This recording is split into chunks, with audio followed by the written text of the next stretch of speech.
इस परमार्थ मार्ग में चलने वाले पथिक की पहली सीढ़ी है कि अपनी वाणी पर अंकुश कर ले। वांग निरोधो योगस्य प्रथमम द्वारम, मौन का आश्रय ले लो। ज्यादा बोलने का अभ्यास ही नहीं होना चाहिए। बड़े अपराध बन जाते हैं, निंदा स्तुति बन जाती है, दोष दर्शन होने लगता है, वो साधक गिर जाता है। मौन का स्वभाव बनाना चाहिए। जड़ मौन यहां वृंदावन में ठीक नहीं। यहां हम राधा राधा बोलेंगे, प्रभु की चर्चा बोलेंगे, कोई प्रश्न करेगा तो जो शास्त्र सम्मत बात है उत्तर देंगे, नहीं तो मौन रहेंगे। प्रपंच की तरफ से पूर्ण मौन होना चाहिए। आपको पहली बार कोई खड़ा करके बात कर रहा है, समझ में आया कि इससे बात करना प्रभु को भूल जाना है, अगली बार से वो कहेगा राधे राधे, उत्तर नहीं देना, श्री हरिवंश उत्तर नहीं देना, अंदर से श्री हरिवंश बोले चल दिए। हमें किसी से क्या लेना देना। हम किसी का अहित नहीं करेंगे, अमंगल नहीं करेंगे, हम किसी पर दोष दर्शन नहीं करेंगे, पर हम अपनी वृत्ति को भगवदाकार करने आए हैं। ये नहीं कि कोई हमसे बोले तो हम बोलना जरूरी है, नहीं, कोई प्रश्न करे तो बोलना जरूरी नहीं। उपासक हो, आप कृपा करें तो बात कर ले, ना चाहे तो बिल्कुल आपके ऊपर कोई शासन नहीं कि आपको बात करना ही पड़ेगा, ऐसा सिद्धांत नहीं है।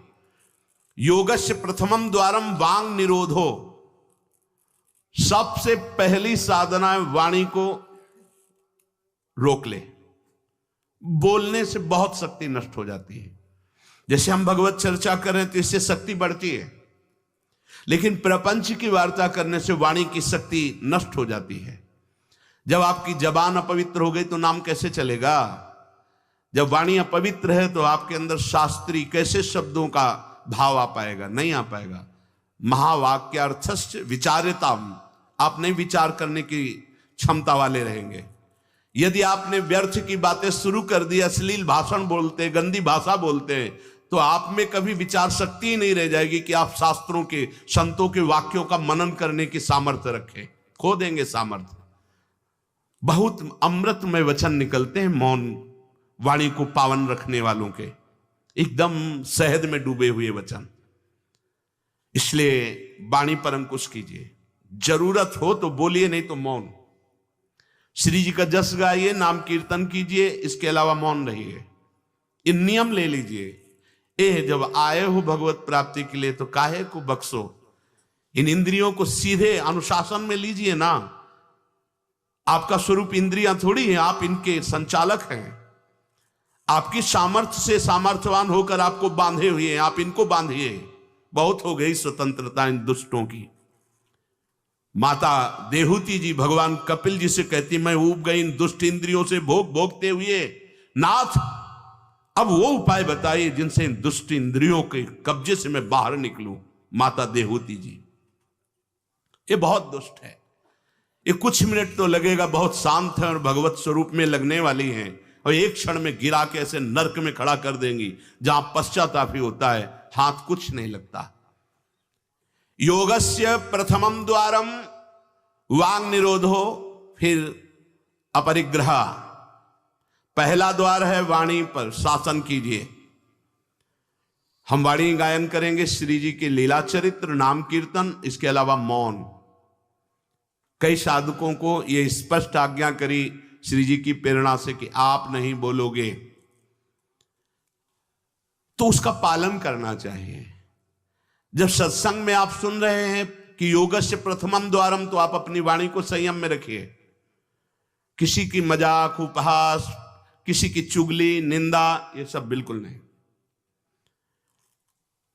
अगर आप ये सब करते रहेंगे तो निरंतर नाम नहीं चलेगा। आप सत्संग का मनन नहीं कर पाएंगे। मनन करके आप अपने आराध्य देव में स्थित नहीं हो पाएंगे। जरूरी है मौन, जरूरी है, पर विचार मौन। ये धाम है, इसलिए हम जड़ मौन की बात नहीं करते, विचार मौन। और वो मौन ही किस काम का जो एक शब्द में हम बात कर लेते हैं, वो 5 मिनट लगाएं। जैसे कोई बात करनी, अब वो कुछ बोला, अब उसमें पूरी एकाग्रता पूरी शक्ति नहीं, सीधे बोल दे, स्विच ऑफ कर दे, क्या चला गया। जड़ मौन के लिए फिर ना ऊ कुछ नहीं, ना लिखना ना पढ़ना ना कुछ, बिल्कुल बालवत परमहंस स्थिति, कोई प्रश्न नहीं, कोई उत्तर नहीं, एकदम जड़वत, जीते जी मृत, जीवन मुक्त होने के लिए। तो वो ये श्रीधाम वृंदावन है, यहां उचित नहीं, क्योंकि यहां राधा नाम स्वयं हरि रटते हैं, तो हमारी जबान की सार्थकता है, राधा नाम कीर्तन करें, वाणी जी का गायन, इसके अलावा मौन रहे। दूसरा, अपरिग्रह, उतना ही स्वीकार कीजिए जिससे आपकी जीवन यात्रा चलती, इसके बाद नहीं। एक भी वस्तु एक्स्ट्रा आपके पास नहीं होनी चाहिए। क्यों होनी चाहिए? जब रोज का रोज श्री जी दे रही तो तुम्हें एकत्रित करने की जरूरत क्या है? आपको जो दिनचर्या में चाहिए बस उतना ही, इसके आगे नहीं। एक भी कंबल एक्स्ट्रा नहीं रखना होना चाहिए, एक भी वस्त्र नहीं एक्स्ट्रा नहीं होना चाहिए। जो हमारी दिनचर्या में आ रहे हैं कि 2 कॉपिन, 2 मार्किन, बनियान, स्वेटर, 1 कंबल या 2 कंबल, जिससे आपकी दिनचर्या कट रही, बस इसके अलावा आपके पास कुछ नहीं। आपकी जो दिनचर्या है, उस दिनचर्या जो प्रभु दिए हुए हैं शरीर पालन पोषण के लिए, शरीर के लिए उतनी आवश्यक है। अगर सही दिनचर्या करनी तो राइट टाइम पे आपका पहले कंबल हटना चाहिए। समय कंबल फेंक दिया दूर, अब अपनी दिनचर्या में लग जाओ। काहे को शरीर को इतना दुलार करके बबुआ बनाए हुए हो, कान के कंटूप ऐसे बांधे, मुंह में ऐसे बांधे, ऐसे क्या होना है इसको? ये जड़ शरीर है, जितना प्यार करोगे उतना ही परेशान करेगा ये। हाँ, इसको ज्यादा नहीं, आहार दे दिया, संयम नियम से स्नान ध्यान पूजा पाठ, हर समय भगवत चिंतन, ये जड़ है, अभ्यास है। यहां कौन बांधता है कुछ? 12 महीना झेलता है नहीं मस्तक का, ये सब कौन बांधता है? ऐसे अभ्यास। चलो इतने कमजोर अभ्यास के हैं तो जितना उचित वस्त्र उतना पहन लिया। अब ये नहीं कि सोमवार को हरा, मंगल को नीला और बृहस्पति को पीला, और अलग अलग दिन के अलग अलग स्वेटर, अलग अलग दिन के अलग अलग। भैया ये विलासिता नहीं। भगवत प्राप्ति करनी तो एक स्वेटर में 10-5 साल तो कटी जाएंगे, दूसरा हम क्यों लें? एक जीपर मिल गया, उससे शरीर ढक लिया, 10-5 साल चलेगा, 2-3 महीने पहनने को होता है। हर साल नया तो भाई हमें क्या कार, हमें कहीं जाना है क्या पार्टी में? हमारी यही पार्टी, बाबा जी की पार्टी, भगवत मार्ग के पथिक है। उचित उचित बिल्कुल नहीं से बहुत, वो इसको दुलार करने का मतलब है अपना पतन करना। सच्ची मान लीजिए, इसका पतन करना। वयोवृद्ध है, रोगी शरीर, वो अलग बात है। थोड़ा तो आनंद लीजिए प्रकृति का वार सहने का। अगर शरीर रुग्ण नहीं है, जवान शरीर हो, ब्रह्मचारी हो, आग है अंदर, सहो हर प्रकृति के वार को, गर्मी सर्दी बरसात भूख प्यास, सच्चिदानंद में स्थित हो जाओ, तुम्हारा बाल बांका भी कोई नहीं कर सकता। अब मार दिन में 50 बार शीशा देखना, अब वो फंसाएगा कि नहीं फंसाएगा? चेहरा फंसाएगा ना। तिलक के सिवा दोबारा शीशा नहीं देखना चाहिए। इस देहाभिमान के राग को काटना कि पुष्ट करना है? जय बार निकले तय बार देख करके हर सेटिंग किसको दिखा रहे हो यार? क्या तुम किसी को लुभायमान करना चाहते हो क्या? हरि को? तुम्हारे इस पार्थिव शरीर पे लुभायमान होने वाले नहीं, और जो लुभायमान होगा तुमको नष्ट कर देगा। तो हमें इसको बिगाड़ के रखना है, इसको सजा के नहीं, भगवत प्रसादी आदि लगाए। हमारा देहाभिमान बार बार हमको गिराने की कोशिश करेगा। ये हम जो हंसी मजाक में भी कह रहे, इसको अच्छे से समझना। ये जो 2 प्रकार की पद्धति रखी गई है कि आप मुंडन करवा के रखिए क्योंकि आपके बालों से शोभा बढ़ेगी, और आप बाल रखा के रखिए क्योंकि आपकी शोभा बिगड़नी चाहिए। रज लगा के रखिए कि आपको ही आपके शरीर में राग ना रह जाए। बात यहां किसी के दिखाने के लिए नहीं है, आपके शरीर में आपको राग ना रह जाए। आप बार बार साबुन लगाएंगे, तेल लगाएंगे, बार बार शीशा कंघा और अपने चेहरे को सजाएंगे तो देहाभिमान पुष्ट होगा, और ये नष्ट करेगा। कुछ नहीं है, बड़ी दुर्गति है, मान लीजिए। इसका अंतिम परिणाम आग में जलना। चाहे जितने चिकने कर लो गाल, चाहे जितने लाल कर लो, मरना है, पक्की बात समझो। तो जीते जी अमरत्व क्यों नहीं प्राप्त करते? अरे ऐसा रूप प्राप्त करो जिसमें गाल लाले ही रहते हैं, लालिमा लगानी नहीं पड़ती। श्री जी की दासी लक्ष्मी कोटि विलक्ष लक्षण लसल लीला किशोरी सतई, करोड़ों लक्ष्मी आश्चर्यचकित हो जाए ऐसा रूप श्री राधा दासियों का है। गीध देह तज धरि हरि रूपा, गीध ने शरीर त्यागा, हरि रूप होकर धाम जा रहा है। बाहरी लाली लगाने से थोड़ी हरि मिल जाएंगे, बाहरी श्रृंगार से थोड़ी हरि मिल जाएंगे। प्रार्थना मान लीजिए कुछ दिन का है, धोखे में मत फंसिए। ये धोखा है। खेत में रक्षा करने वाले एक धोखा टांगते हैं, पैंट शर्ट टोपी लगा के, वहां कोई नहीं होता, लेकिन पशु धोखे में हो जाते हैं। ये धोखा है। अगर पशुवत बुद्धि रखोगे तो ये धोखा तुम्हें पूरे जीवन, पूरा का पूरा जीवन नष्ट कर देगा। इसी धोखे से निकलने के लिए हमें अवसर मिला है। योगस्य प्रथमम द्वारम वांग निरोधो अपरिग्रह, वाणी से मौन रही और जितनी आवश्यकता है उतना वस्त्र लीजिए। एक संत भगवान आए थे, एक मार्किन से बांधे हुए थे, साल उड़ाया, तो बोले आपकी आज्ञा इसलिए ओढ़ लेते हैं।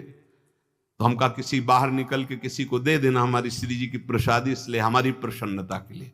तो उनका ओढ़ लेते हैं, पर महाराज हम रहते ऐसे ही हैं। हम कहा धन्य है, नौजवान हो, बहुत सुंदर है। तो हम कहा आप बाहर जब निकलना किसी को देखना ऐसे आवश्यक है तो आप दे देना। तो बड़े प्रसन्न हुए, आदर करके उन पर हृदय में आदर हुआ उनका, नहीं मुझे नहीं चाहिए, मैं तो जैसी रहनी से रहता हूं। हमने घटिया घाट है एक फर्रुखाबाद फतेहगढ़ की तरफ, वहां रुके हुए थे। एक महात्मा को देखा, वयोवृद्ध थे, एक पतली मार्किन, माघ महीना, ये कौन सा माघ चल रहा है, यही तो चल रहा है, मकर संक्रांति का अवसर। तो वहां रामनगरिया लगती है 1 महीने के लिए। जैसे प्रयाग में कुंभी और कुंभ में लगता है, तो गंगा किनारे हर साल मकर संक्रांति में हजारों लोग 1 महीना वास करते हैं, रोज गंगा स्नान त्रिकाल करते हैं।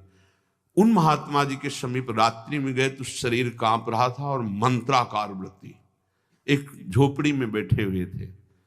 बड़ी लज्जा लगी हमें अपने ऊपर कि हमारा जवान शरीर है, 30-35 वर्ष पहले की बात, और हम 1 मार्किन पहने, 1 मार्किन ओढ़े, ये तो केवल 1 मार्किन पे है, तो हमारा क्या कर्तव्य बनता है? हमको ये भी फेंक देना चाहिए। ये वयोवृद्ध हैं और मौन है, तो उनसे प्रार्थना की कि यहां आश्रम से एक कंबल ले आए, आपका शरीर कांप रहा है। ऐसे मुस्कुरा के कहा नहीं। तो चोट पे चोट लग रही थी कि धिक्कार हमारे जीवन को, ये वयोवृद्ध होकर इतना तितिक्षापूर्ण जीवन, और हम जवान होकर के इसको सह नहीं पा रहे। आप सच्ची मानना, जो तितिक्षापूर्ण है बहुत जल्दी भगवत साक्षात्कार होता है। भगवान आदेश करते तास तितिक्षस्व भारत। आज हम केवल शरीर दुलार में अपने समय को नष्ट करते हैं, शरीर पोषण में। भाई देखो, ये छोटी छोटी बातें आपको देखने में लगती होंगी बड़ी बात है, यही आपको आपके आराध्य देव से विलग किए हुए हैं। महीना भर आप केवल ऐसे आहार करके देखिए कि जिसे तुम्हारा मन कहता अच्छा उसको हटा दीजिए। आज थोड़ा त्याग मत वर्णन कीजिए, आज थोड़ा हमारे उदर में परेशानी है तो हमें केवल आप रोटी और सब्जी दीजिए। महीना भर केवल रोटी सब्जी उचित। आप देखो, अगर आपके अंदर का रजोगुण तमोगुण नष्ट ना हो जाए तो कहना आपके अंदर सात्विक भाव आ जाएगा, मंत्र में स्थिति होने लगेगी। और आप, हमने देखा है जैसे गुलाब जामुन, कचौड़ी, पकौड़ी, ये सब कहीं जैसे भिक्षान्न में मिली भी और भरपेट पा लिया, तो वो रस नहीं आया भजन में। जो एक सूखी रोटी ऐसे चबा के गंगा जल पी करके जो रस आता है ना, वो नहीं आता है। सच्ची मानिए, पहले के बड़े बड़े भजनानंदी महापुरुष अपने जीवन को ऐसे ही तो